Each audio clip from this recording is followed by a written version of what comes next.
নমস্কাৰ, ইয়া কেকেছ ব্লগ সাপতগ্ৰাম। আজি আলোচনা কৰিম অসমীয়া ভাষাৰ জন্ম, বিকাশ আৰু অসমৰ উপভাষা সম্পৰ্কে। তো যিসকলে টেট দিব তেওঁলোকৰ সুবিধাৰ্থে মই এই ভিডিঅ'টো বনাইছোঁ।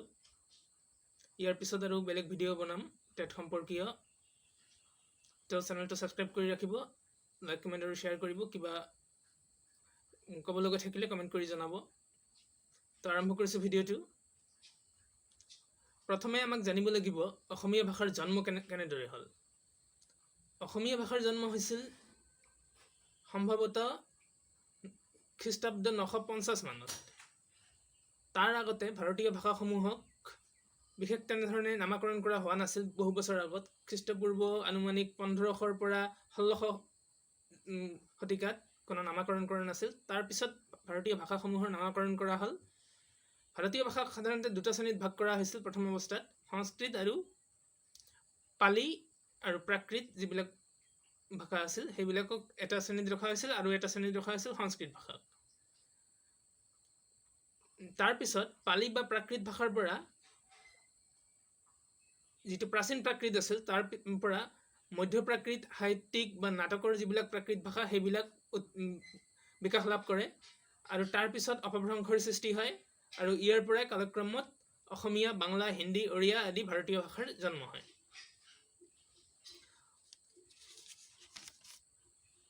অসমীয়া ভাষা জন্ম হোৱাৰ পিছত অসমীয়া ভাষাক কেইবাটাও ভাগত ভাগ কৰা হৈছে, যুগ বিভাজন কৰা হৈছে। যুগ বিভাজন চাবলৈ গ'লে অসমীয়া ভাষাক সাধাৰণতে তিনিটা ভাগত ভাগ কৰা হয়। প্ৰথমটো হ'ল আদি যুগ। আদি যুগ হ'ল 950 খ্ৰীষ্টাব্দৰ পৰা 1300 খ্ৰীষ্টাব্দলৈকে, অৰ্থাৎ চৰ্যাপদ মন্ত্ৰ সাহিত্যৰ যি সময় আছিল সেই সময়লৈকে। তাৰপিছত মধ্যযুগ আহিল। মধ্যযুগত প্ৰথম হ'ল প্ৰাক শংকৰী যুগ 1300 পৰা 1490, আৰু 1490 পৰা 1700লৈকে দ্বিতীয় পৰ্যায়ত শংকৰী যুগ বুলি ধৰা হয়, আৰু 1700 পৰা 1830লৈকে উত্তৰ শংকৰী যুগ বুলি ধৰা হয়। এইটো হৈছে মধ্যযুগৰ তিনিটা ভাগ। এতিয়া মধ্যযুগৰ বাহিৰে আৰু এটা হ'ল বৰ্তমান যুগ। মেইন ভাগ তিনিটা: আদি যুগ, মধ্যযুগ আৰু বৰ্তমান যুগ। মধ্যযুগক আকৌ তিনি ধৰণৰ ভাগ কৰা হৈছে, আৰু বৰ্তমান যুগকো কেইবাটাও পৰ্যায়ত ভাগ কৰা হৈছে। প্ৰথম পৰ্যায় হ'ল মিছনাৰী সাহিত্য। মিছনাৰী সাহিত্য আৰম্ভ হয় 1826, কিছুমানৰ মতে 1836 চনত। 1836ৰ পৰা 1826ৰ পৰা 30-36 এইলৈকে মিছনাৰী যেতিয়া আহিছিল, ইংৰাজসকল অহাৰ পিছত আমেৰিকান মিছনাৰীসকলে অসমীয়া ভাষাৰ কাৰণে যিখিনি কৰিলে সেইখিনি যুগ। তাৰপিছত আহিল হেমচন্দ্ৰ বৰুৱা, গুণাভিৰাম বৰুৱা আদিৰ সময়ছোৱা 1870ৰ পৰা 1890লৈকে। তৃতীয় পৰ্যায়ত আৰম্ভ হয় ৰোমান্টিক যুগ বা বেজবৰুৱাৰ যুগ। লক্ষ্মীনাথ বেজবৰুৱা আদি কৰি ত্ৰিমূৰ্তি তেওঁলোকে যি অসমীয়া ভাষাৰ বাবে জনাকী কাকত উলিয়ালে সেই যুগটোক ৰোমান্টিক যুগ বুলি ধৰা হয়। জনাকী যুগ বুলিও কিছুমানে কয়। সেয়া হ'ল 1890ৰ পৰা 1940লৈকে, আৰু তাৰপিছত 1940ৰ পৰা সাম্প্ৰতিক যুগ বুলি কোৱা হয়। এইখিনি হ'ল অসমৰ যি অসমীয়া ভাষাৰ যুগ বিভাজন। ইয়াৰ বাহিৰে অসমীয়া ভাষাৰ বিষয়ে মই আৰু অলপ আলোচনা কৰিম, গোটেই ভিডিঅ'টো চাই থাকিব। তাৰপিছত অসমীয়া মৌখিক সাহিত্যৰ বিষয়ে জানিব লাগিব, চৰ্যাপদৰ বিষয়ে আপোনালোকক জানিব লাগিব, আৰু বহুত জানিব লগা আছে। আপোনালোক মই এখন কিতাপৰ কথা কওঁ। এই কিতাপখনত বহুত কথা আপোনালোকে জানিব পাৰিব। কিতাপখন মই দেখুৱাই আছোঁ।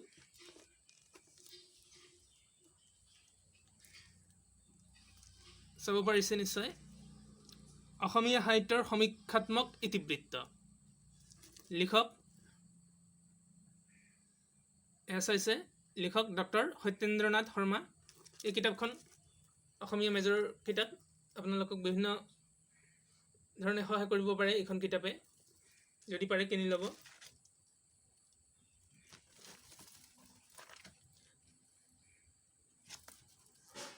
তো ইয়াৰ পিছত অসমীয়া সাহিত্যৰ ক্ৰমবিকাশ জানিব লাগিব।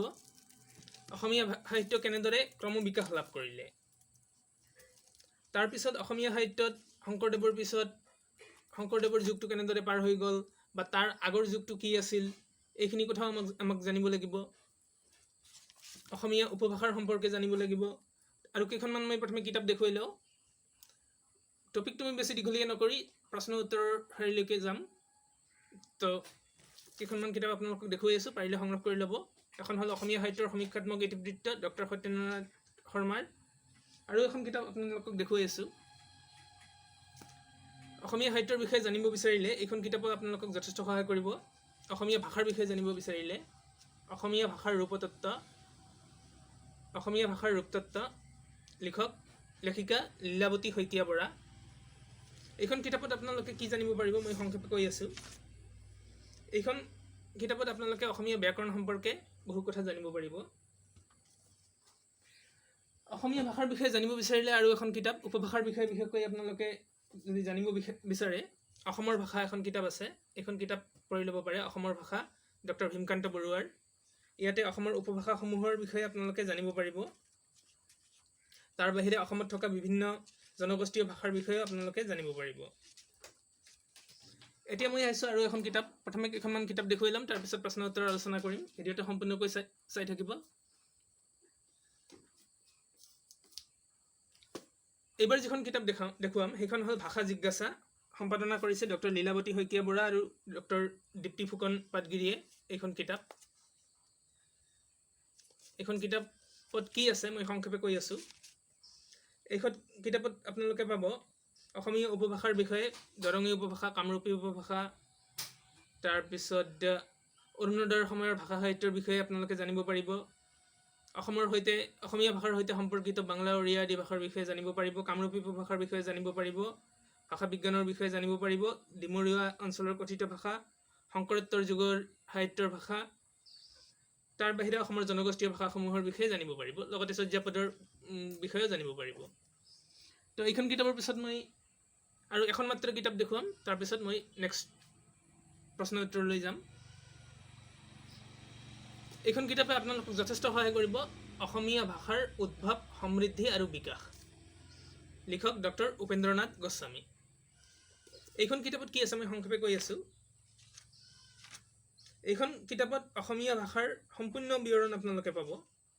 অসমীয়া ভাষাৰ জন্ম, চৰ্যাপদৰ ভাষা, শ্ৰীকৃষ্ণ কীৰ্তনৰ ভাষা, মধ্যযুগৰ অসমৰ ভাষা, আধুনিক অসমীয়া সাহিত্য ভাষা, এইবিলাকৰ বিষয়ে আপোনালোকে জানিব পাৰিব। তো এতিয়া মই যাম প্ৰশ্ন উত্তৰলৈ। আপোনালোকক যিবিলাক বেছি প্ৰয়োজন হ'ব টেটৰ কাৰণে সেইবিলাকলৈ যাম। প্ৰথমে আপোনালোকে মনত ৰাখিব, ভাৰতীয় ভাষা পৰিয়ালক বিশেষকৈ যিবিলাক ভাৰতীয় লেংগুৱেজ আছে এইবিলাকক আমি সাধাৰণতে 4টা ভাগত ভাগ কৰিব পাৰোঁ। এই ভাগবিলাকৰ নামবিলাক মনত ৰাখিব আপোনালোকে। ভাৰতীয় আৰ্য ভাষাক প্ৰথমে 3টা ভাগত ভাগ কৰা হৈছে: প্ৰাচীন ভাৰতীয় আৰ্য ভাষা, মধ্য ভাৰতীয় আৰ্য ভাষা আৰু নব্য বা নবীন ভাৰতীয় বা আধুনিক ভাৰতীয় আৰ্য ভাষা। তাৰপিছত আহিল বৈদিক ভাষাৰ বিষয়ে জানিব লাগিব, প্ৰাকৃত ভাষাৰ বিষয়ে। তো প্ৰথমে আলোচনা কৰিম অসমীয়া মান্য ভাষা আৰু উপভাষাৰ বিষয়ে। অসমীয়া মান্য ভাষা কেনেদৰে আহিল সেই বিষয়ে নিশ্চয় আপোনালোকে জানে। মিছনাৰীসকলে যেতিয়া অসমত ভাষা আৰম্ভ কৰিলে, লিখিত ৰূপ আৰম্ভ কৰিলে, তাৰপিছত শিৱসাগৰৰ যিটো কথিত ভাষা আছিল সেইটোৱে অসমীয়া মান্য ভাষাৰ ৰূপ লয়। তাৰ আগত যিবিলাক আছিল সেইবিলাক ব্ৰজাৱলী বা তেনেকুৱা শংকৰদেৱৰ সময়ৰ ভাষাবিলাক অলপ বেলেগ ধৰণৰ আছিল, আপোনালোকে দেখিছে। আৰু আধুনিক ভাৰতীয় ভাষাৰ বা আধুনিক অসমীয়া ভাষা অলপ বেলেগ ধৰণৰ হয়। তাৰ আগৰ বুৰঞ্জীৰ সাহিত্য পঢ়িলে আপোনালোকে বুৰঞ্জীৰ ভাষা সম্পৰ্কেও জানিব পাৰিব। এতিয়া মই প্ৰশ্নোত্তৰ পৰ্বলৈ যাম। টেটৰ বাবে যিবিলাক প্ৰশ্ন খুবেই প্ৰয়োজনীয় হ'ব তেনেধৰণৰ প্ৰশ্নোত্তৰলৈ যাম। তো প্ৰথম প্ৰশ্ন, অসমীয়া ভাষাটো কি গোষ্ঠীৰ অন্তৰ্গত? আমাৰ যিটো অসমীয়া ভাষা আছে এইটো কি ভাষা গোষ্ঠীৰ? ভাষা গোষ্ঠী বহুত আছে: তিব্বত বৰ্মিজ, অষ্ট্ৰিক, আৰ্য ভাষা, অনাৰ্য ভাষা, দ্ৰাবিড়। এইবিলাকৰ ভিতৰত অসমীয়া ভাষাটো কোনটো ভাষা গোষ্ঠীৰ অন্তৰ্গত? উত্তৰটো হ'ল অসমীয়া ভাষা হ'ল আৰ্য ভাষা গোষ্ঠীৰ অন্তৰ্গত। অৱশ্যে অসমীয়া যদিও ভাষা গোষ্ঠীৰ সম্পূৰ্ণৰূপে আৰ্য নহয়, ইয়াত অনাৰ্য ভাষাৰো কিছু অৱদান আছে। বিশেষকৈ অসমীয়া ভাষাৰ উৎপত্তি হৈছে প্ৰাকৃত অপভ্ৰংশৰ পৰা, এই কথাটো মনত ৰাখিব। তাৰপিছত আৰু এটা প্ৰশ্নলৈ গৈছোঁ, ভাৰতীয় আৰ্য ভাষাৰ স্তৰ কেইটা? ভাৰতীয় আৰ্য ভাষাৰ স্তৰ হ'ল 3টা।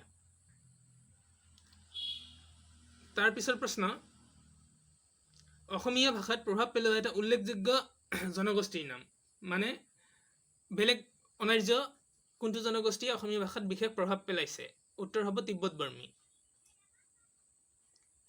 প্ৰাচীন আৰ্য ভাষাৰ দুটা উদাহৰণ দিয়া বৈদিক ভাষা আৰু সংস্কৃত ভাষা প্ৰাকৃত ভাষাক আমি কেইটা স্তৰত ভাগ কৰিব পাৰোঁ প্ৰাকৃত ভাষাক আমি ভাগ কৰিব পাৰোঁ তিনিটা স্তৰত আৰু আদি প্ৰাকৃতৰ নিদৰ্শন পোৱা যায় মনত ৰাখিব অশোকৰ শিলালিপিত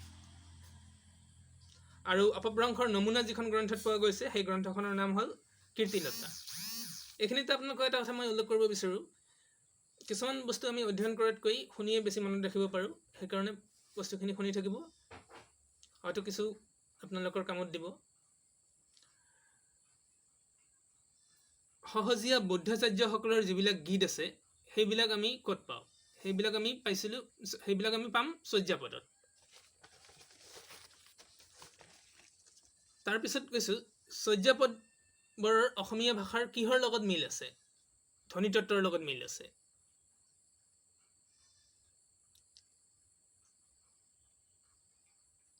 আৰু ভাষাবিদৰ ক্ষেত্ৰত যদি আমি আলোচনা কৰিবলৈ যাওঁ অসমৰ যিবিলাক ভাষাবিদ আছে তেওঁলোকৰ বিষয়ে অলপ আপোনালোকে জানি থ'ব যেনেকুৱা বেণীমাধৱ বৰুৱা গোলক চন্দ্ৰ গোস্বামী সত্যনাথ বৰা এইবিলাকৰ পৰা প্ৰশ্ন দিব পাৰে আৰু বাংলাৰ তেনেকুৱা আছে সুনীতি কুমাৰ চট্টোপাধ্যায়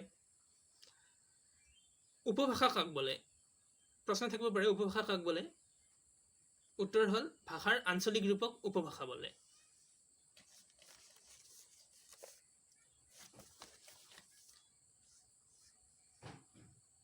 মধ্য বা সাহিত্যিক ভাৰতীয় প্ৰাকৃত ভাষাৰ ভাগ হ'ল 5টা আৰু এটা প্ৰশ্ন অসমীয়া ভাষাৰ জন্ম কেতিয়া হৈছিল অসমীয়া ভাষাৰ জন্ম কেতিয়া হৈছিল উত্তৰ আনুমানিক খ্ৰীষ্টাব্দ 10ম শতিকাত হৈছিল অসমীয়া ভাষাৰ জন্ম হৈছিল 10ম শতিকাত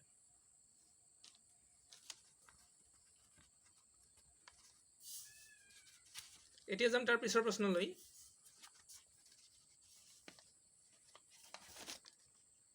লিঙ্গুইস্টিক সাৰ্ভে অফ ইন্ডিয়া এই কিতাপখন কোনে লিখিছিল লিঙ্গুইস্টিক সাৰ্ভে অফ ইন্ডিয়া উত্তৰ গ্ৰিয়াৰসনে ভাৰতীয় ভাষাৰ ওপৰত যথেষ্ট অধ্যয়ন কৰিছিল অসমীয়া ব্যাকৰণৰ মৌলিক বিচাৰ এই কিতাপখনৰ ৰচক হ'ল গোলক চন্দ্ৰ গোস্বামী অসমীয়া ভাষাৰ উৎপত্তি আৰু ক্ৰমবিকাশ বিশেশ্বৰ হাজৰিকা কামৰূপৰ ভাষা মধ্য ভাৰতীয় ভাষাতকৈ কিছু পৃথক বেলেগ মধ্য ভাৰতীয় যিবিলাক ভাষা আছে ইয়াৰ ভাষাতকৈ পৃথক এই কথা প্ৰথমে উল্লেখ কৰিছিল হিউৱেনচাঙে অসমীয়া ভাষাৰ জন্ম সম্পৰ্কত অসমীয়া প্ৰাকৃত নামাকৰণ কৰিছিল দেৱানন্দ ভৰালীয়ে আৰু grammatical notes on the Assamese language এই কিতাপখনৰ লিখক হ'ল নাথান ব্ৰাউন আৰু অসমত ভাষা আন্দোলন সংগঠিত কেতিয়া হৈছিল এইটো প্ৰশ্ন কেতিয়াবা দিয়ে মনত ৰাখিবলগীয়া কথা এনেও মনত ৰাখিব লাগে অসমত ভাষা আন্দোলন সংগঠিত হৈছিল 1972 চনত 1972 অসমীয়া ব্যাকৰণ আৰু ভাষাতত্ত্ব কিতাপখনৰ লিখক কোন কালিৰাম মেধি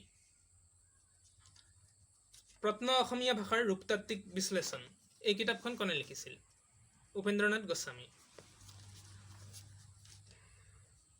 প্ৰহ্লাদ চৰিত গ্ৰন্থৰ লিখক কোন প্ৰহ্লাদ চৰিতৰ লিখক হ'ল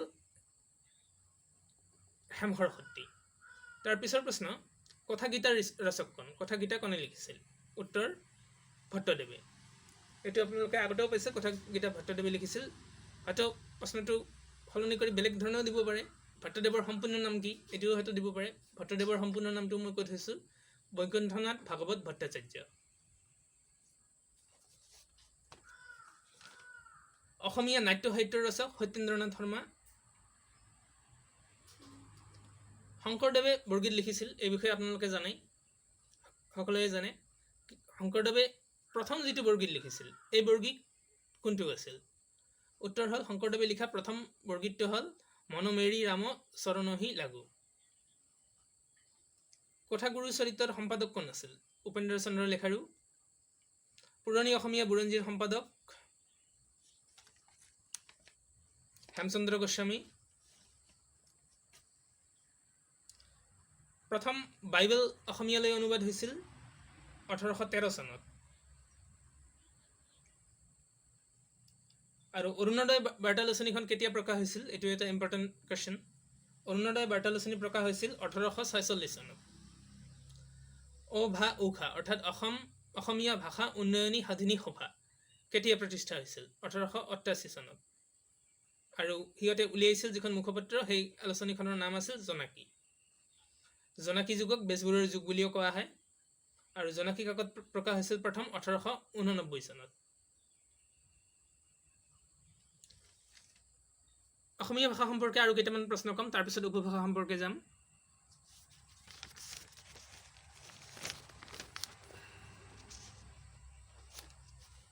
অসমীয়া ভাষাৰ লগতে ভাৰতীয় ভাষাৰো কিছু পৰিচয় জানিব লাগিব।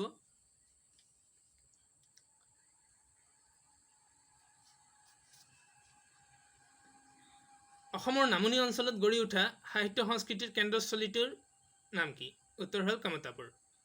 কামৰূপী উপভাষা পৰিসৰ কমি উপভাষালৈ কি উপভাষালৈ পৰিৱৰ্তন হৈছে?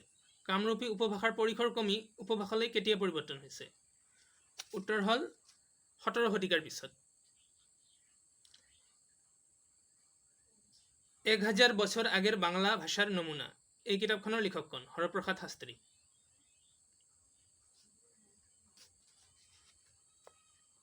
অসমীয়া ভাষালৈ উল্লেখযোগ্য বৰঙণি আগবঢ়োৱা অনাৰ্য ভাষা কোনটো? উত্তৰ হ'ল বড়ো ভাষা।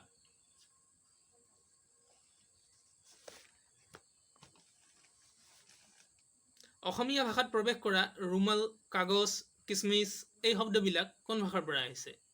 পাৰ্চী ভাষাৰ পৰা। তাৰ বাহিৰে কাজিয়া, কলম, দোৱাদ, হজম এইবিলাক আহিছে আৰবী ভাষাৰ পৰা। প্ৰহ্লাদ চৰিত কোনে লিখিছিল? হেম সৰস্বতীয়ে। A study on Kamrupi a dialect of Assamese কিতাপখনৰ লিখক কোন? Doctor Upendranath Goswami. Assamese its formation and development, এইটো আপোনালোকে নিশ্চয় জানেই, ডক্টৰ বাণীকান্ত কাকতিয়ে লিখা কিতাপ। আৰু পৃথিৱীৰ সৰ্ববৃহৎ ভাষাগোষ্ঠী কোনটো? উত্তৰ হ'ব ইণ্ডো ইউৰোপীয়ান ভাষাগোষ্ঠী। আৰু অসমীয়া ভাষাও ইণ্ডো ইউৰোপীয়ান ভাষাগোষ্ঠীৰে অন্তৰ্গত। চৰ্যা গীতসমূহ কেতিয়া ৰচনা কৰা হৈছিল বা চৰ্যা গীত কোন সময়ৰ? 8মৰ পৰা 12 শতিকাৰ ভিতৰৰ। অসমীয়া ভাষাত ব্যঞ্জন ধ্বনি কেইটা আছে? 21টা। অসমীয়া ভাষাৰ বিশিষ্ট স্বৰধ্বনি কেইটা? 8টা। এতিয়া অসমীয়া ভাষাৰ সম্পৰ্কে আলোচনা কৰিম, তাৰ আগতে আৰু কেইটামান প্ৰশ্ন লৈ লৈছো।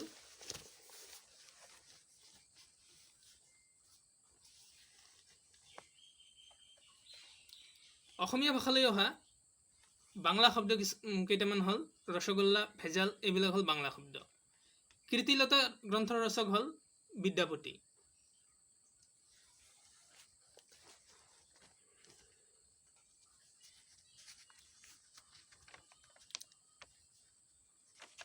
অসমীয়া সাহিত্যিক যিবিলাক আছে সেইবিলাকৰ বিষয়ে আলোচনা কৰিম নেক্সট ভিডিঅ'ত। তাৰ আগতে অসমীয়া উপভাষা সম্পৰ্কে দুটামান কথা আৰু এই ভিডিঅ'টোতে আলোচনা কৰিম।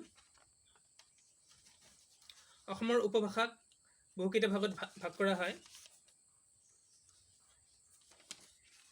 এই উপভাষা সম্পৰ্কে যিবিলাক প্ৰশ্ন আহিব পাৰে সাধাৰণতে, সেইবিলাক সম্পৰ্কে কিছু আলোচনা কৰিম এতিয়া।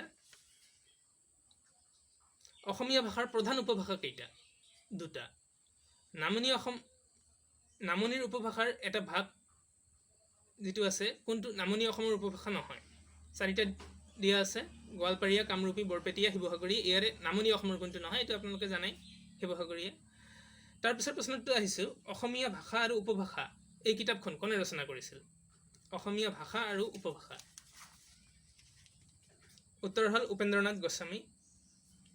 উপভাষা বিজ্ঞানৰ ৰচক কোন? উপভাষা বিজ্ঞান কিতাপখনৰ ৰচক কোন? দীপঙ্কৰ মৰল। অসমীয়া ভাষাৰ উপভাষা সম্পৰ্কে প্ৰথম গৱেষণা কৰা পণ্ডিতজনৰ নাম কি? অৰ্থাৎ অসমীয়া ভাষাৰ উপভাষা সম্পৰ্কে কোনজন পণ্ডিতে প্ৰথমে গৱেষণা কৰিছিল? উত্তৰ হ'ল উপেন্দ্ৰনাথ গোস্বামী। তেখেতে লিখা কিতাপখনৰ নাম আছিল a study of Kamrupi a dialect of Assam. ইয়াৰ আগতে উল্লেখ কৰিছিলোঁ। উপভাষাৰ প্ৰধান ভাগ দুটা হ'ল সামাজিক উপভাষা আৰু আঞ্চলিক উপভাষা। বৰ্তমান অসমৰ যিটো উপভাষা সেইটো শিৱসাগৰ অঞ্চলৰ উপভাষাৰ ভিত্তিত গঢ় লৈ উঠিছে। অসমৰ যিটো বৰ্তমান লিখিত ভাষা এইটো গঢ় লৈ উঠিছে শিৱসাগৰৰ আঞ্চলিক উপভাষাৰ ওপৰত।